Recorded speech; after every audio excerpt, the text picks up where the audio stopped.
WTOL Chief Meteorologist Chris Vickers, dispatched by his parent company, taking it down to the sister TV station in Tampa to help cover Hurricane Milton, bearing down on the Tampa area now. And Chris Vickers is joining me on the Scott Sands Show. Chris, I hate to make light of this because it is a deadly, devastating storm, but these things are kind of like your Super Bowl, too.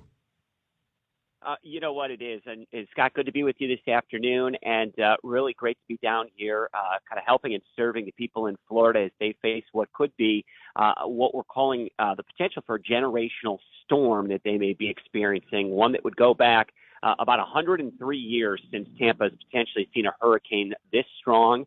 We are bracing and anticipating for a major landfall of a hurricane that would be happening late Wednesday into early Thursday. This reminds me a lot of Hurricane Katrina almost 20 years ago when it made landfall in Mississippi. And of course, coming from the South and the Gulf Coast, I've lived through dozens of hurricanes myself.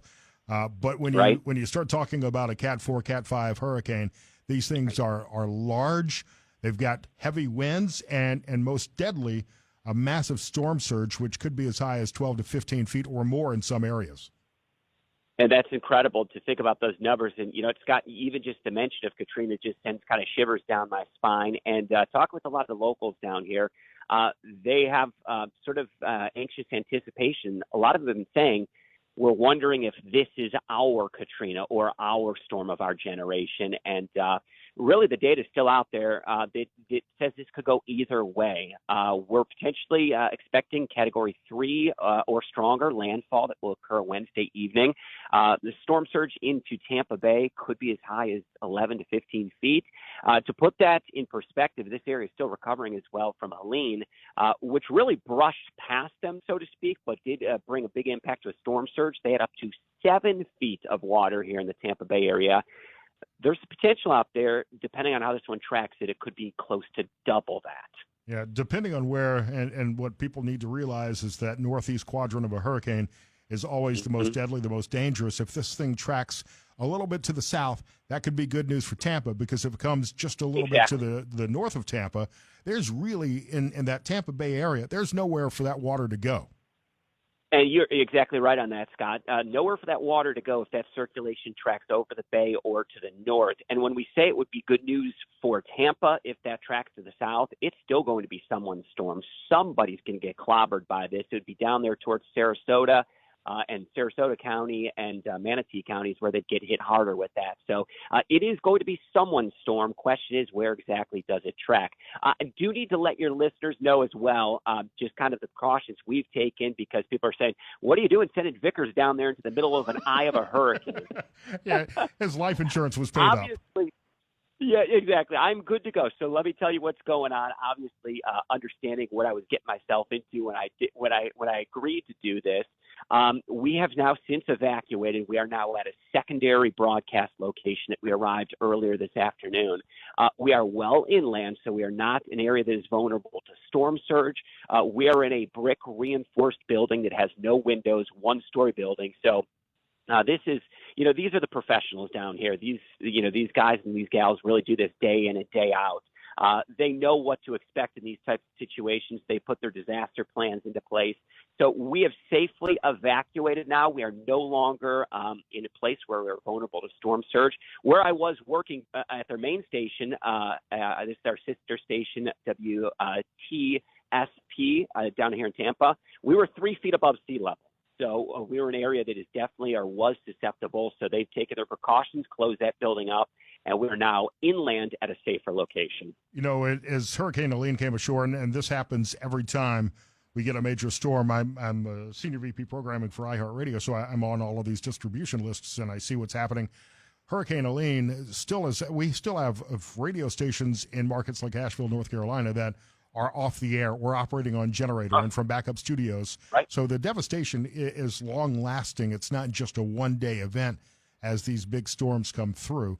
And as you talk about where you were and you evacuated the main studio, which is good to hear, I know those brick reinforced buildings that were made specifically for broadcast stations in the South because of hurricanes, but they put you up in the worst possible hotel location ever.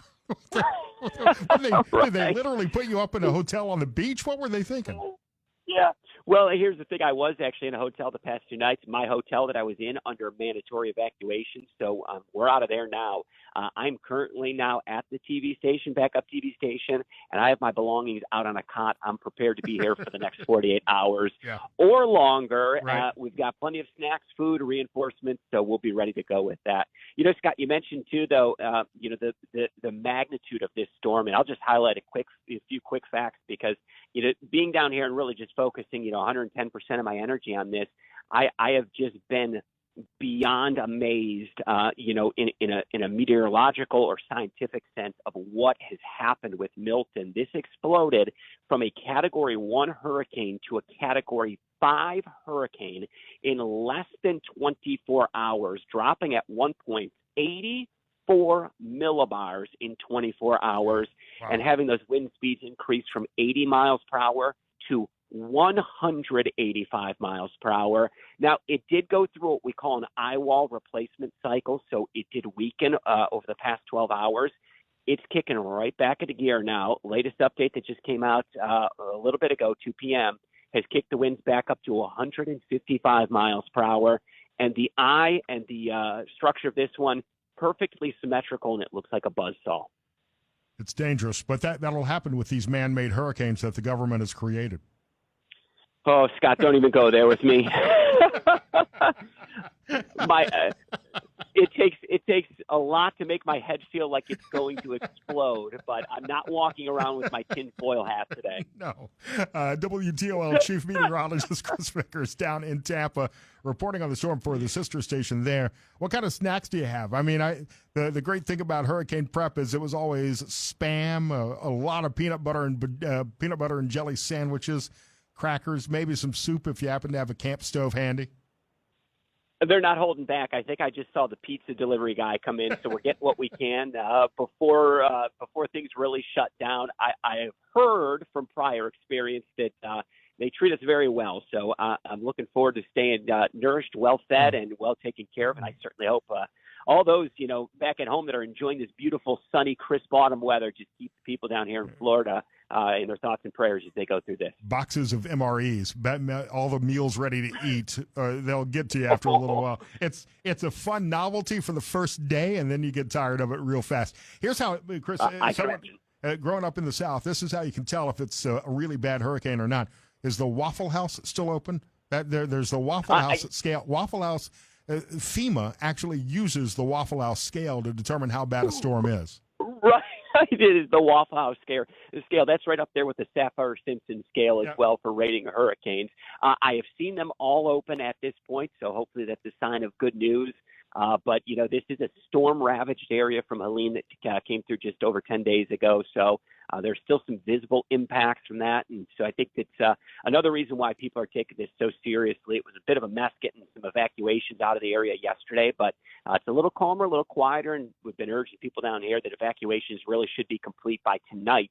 As conditions will start to deteriorate as the day progresses tomorrow. Yeah, one of the things is you talk about the devastation from Hurricane Helene, which just came through 2 weeks ago.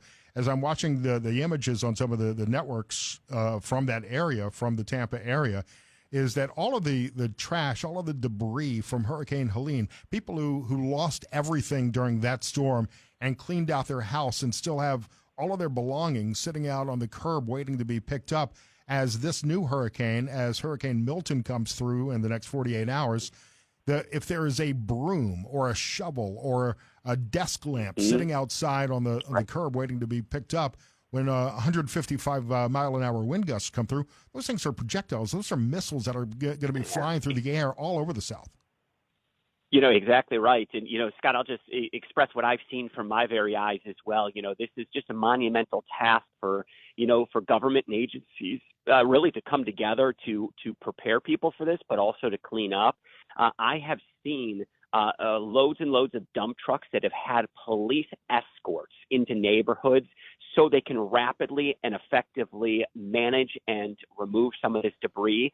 I saw it multiple times today. So they are doing what they can. They are absolutely working as hard as they can around the clock and you see a group of patrol troopers flying by with their lights on, and about 100 dump trucks that follow. So they are doing what they can to get that debris cleaned up, because you're exactly right.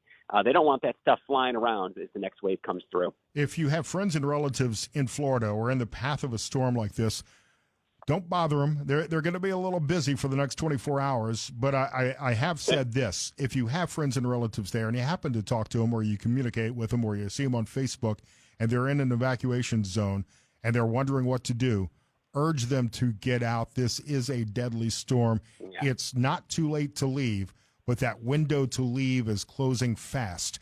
I see pictures of highways that are jammed. I think I've seen a stat that 42% of the gas stations have run out of gas. If people in that area, if people in where you are, in the Tampa area, in the cone of uncertainty of this storm, haven't left yet, where's the best place to go? Do you try to head south? Do you try to outrun it to the north? Do you just try to get to the east coast of Florida? What do you do?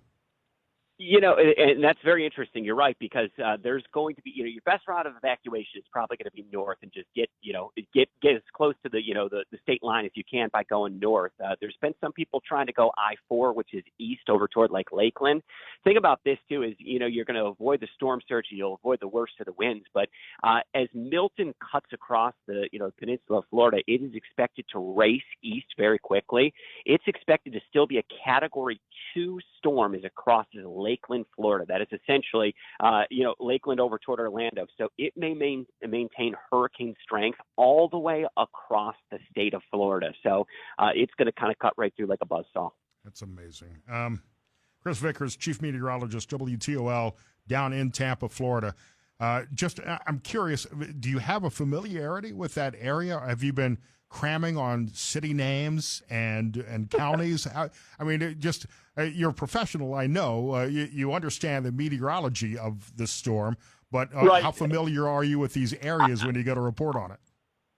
I get the nature of the question. I'll just say I'm a student of the game. I've learned very quickly. So, yeah, you pick up quick because, you have to. Yeah, Florida's not as bad as like Mississippi, where you got Gaucher and Pascagoula and Tchoupitoulas in Louisiana, all the French Cajun names in Louisiana. But there's still a few in Florida that might throw you for a loop. Yeah, there's a couple out there, but most beach communities are named like Diamond Beach and Cedar Cay, right. And all these beautiful things. So they're pretty sounding names. Chris, we're wishing you the best. Stay safe. Do a great job. You're providing a very important service for the people who are there. I appreciate that. Looking forward to getting back home to Northwest Ohio soon and safely. Yeah, we'll try to talk to you soon, but I know you're going to be busy for a couple of days. All right. Sounds great. Scott, I'll try to keep you guys updated. Thanks, Chris. Bye.